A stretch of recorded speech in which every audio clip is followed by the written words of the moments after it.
Hi, welcome to ഷെയ്യൂസ് world. So ഇന്ന് നമ്മൾ ഒരു പഴനി ട്രിപ്പിൻ്റെ വ്ളോഗാണ് നമ്മളിപ്പോൾ ചെയ്യുന്നത്. ഇന്നത്തെ നമ്മളുടെ കൊച്ചു വീഡിയോയിൽ പഴനിക്ക് പോകുന്ന റൂട്ടിൽ കണ്ട കുറച്ച് നല്ല ബ്യൂട്ടിഫുൾ പ്ലേസസ് ആണ് ഞാനിവിടെ ഇന്നിട്ടിരിക്കുന്നത്. പഴനി എത്തുന്നത് വരെ നമ്മൾ പോയത് പാലക്കാട് ടു തമിഴ്നാട് റൂട്ടിൽ കൂടെയാണ്. അപ്പോൾ ആ വഴിക്കൂടെ കണ്ട നല്ല സീനറീസൊക്കെ ഉള്ള നല്ല പ്ലേസസൊക്കെയാണിത്. നിറച്ച് തെങ്ങും തോപ്പും പാടും, പെട്ടെന്ന് കണ്ടാൽ നമ്മുടെ കേരളമാണോ എന്ന് വരെ ചിന്തിക്കാൻ പറ്റുന്ന ചില പ്ലേസസ് വരെ കണ്ടു. പിന്നെ എല്ലാവർക്കും ഒരു ഡൗട്ടായിരിക്കും, കേരളത്തിന് തമിഴ്നാട്ടിലേക്കൊക്കെ പോകുമ്പോൾ ഏത് റെസ്റ്റോറൻറ്റിൽ നിന്ന് ഫുഡ് കഴിക്കണം, നല്ല റെസ്റ്റോറൻറ്റൊക്കെ ഉണ്ടോ എന്നൊക്കെ. അപ്പോൾ ഞങ്ങൾ എത്തിയത് പൊള്ളാച്ചിയിലുള്ളൊരു അമൃത സുരഭി എന്ന് പറഞ്ഞൊരു ഹോട്ടലായിരുന്നു. പ്യുവർ വെജിറ്റേറിയൻ ഹോട്ടലാണ്. നമുക്ക് A C non A C എന്ന് പറഞ്ഞ 2 സെഷനായിട്ടുണ്ട്. ഭയങ്കര നല്ല കാർ പാർക്കിങ്ങും അതുപോലെ തന്നെ അതിനോടടുത്ത് തന്നെ ചെറിയ ഷോപ്പുകളും, പിന്നെ ഏറ്റവും ഹൈലൈറ്റ് എന്ന് പറയാനായിട്ട് കുട്ടികൾക്ക് കളിക്കാനുള്ള പ്ലേ ഏരിയ ഉണ്ട്.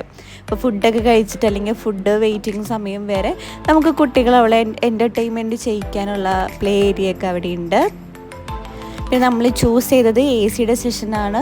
നോൺ എ സിയുടെ അവിടെ ഭയങ്കര തിരക്കാണ്, കാരണം നല്ല അടിപൊളി ഫുഡാണ് കേട്ടോ ഇവിടുത്തെ. അപ്പം നമ്മൾ ഇരുന്ന ഒരു പ്ലേസ് ഭയങ്കര ഇഷ്ടമായി, കാരണം ഭയങ്കര പീസ്ഫുള്ളായിട്ടുള്ള നല്ല ക്ലീൻ ആൻഡ് ഹൈജീനിക് ആയിട്ടുള്ള ഒരു നമുക്ക് ഏരിയ ആണ് ഫുഡ് കഴിക്കാനൊക്കെ കിട്ടിയത്. ദെൻ അത് കഴിഞ്ഞ് കഴിഞ്ഞാൽ അവിടെ തന്നെ കുറച്ച് എന്താ പറയുക, അവിടുത്തെ സ്പെഷ്യൽ സ്വീറ്റ് ഐറ്റംസ് ഒക്കെ ഉണ്ട്. അത് നമുക്ക് ലഞ്ചിനോട് കൂടി അവർ തരും അതിൽ നിന്ന്. അപ്പം അതുണ്ടാക്കുന്ന പ്ലേസാണ്.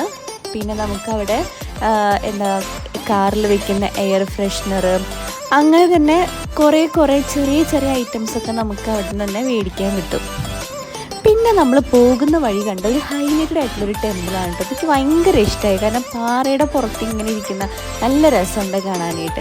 പിന്നെ നമുക്ക് തമിഴ്നാട്ടിൽ കയറി കഴിഞ്ഞാൽ പറയണ്ടല്ലോ, അവിടെ നമുക്കിങ്ങനെ വിൻഡ് മിൽസിൻ്റെ നല്ലൊരു വലിയ ഏരിയ തന്നെ വിൻഡ് മിൽസ് മാത്രമായിട്ടുള്ളൊരു സെഷനാണ്. പിന്നെ നമ്മളിങ്ങനെ എന്താ പറയുക, പഴനിക്ക് എത്തുന്ന അടുത്തോടുകൂടി തന്നെ കുറേ ഇങ്ങനെ കുതിരസവാരിക്കുള്ള കുതിരകളൊക്കെ കാണാൻ പറ്റും. അങ്ങനെ നമ്മളങ്ങനെ പഴനിയിലെത്തി. പക്ഷെ നമ്മളുടെ വീഡിയോ തീർന്നിട്ടില്ല കേട്ടോ.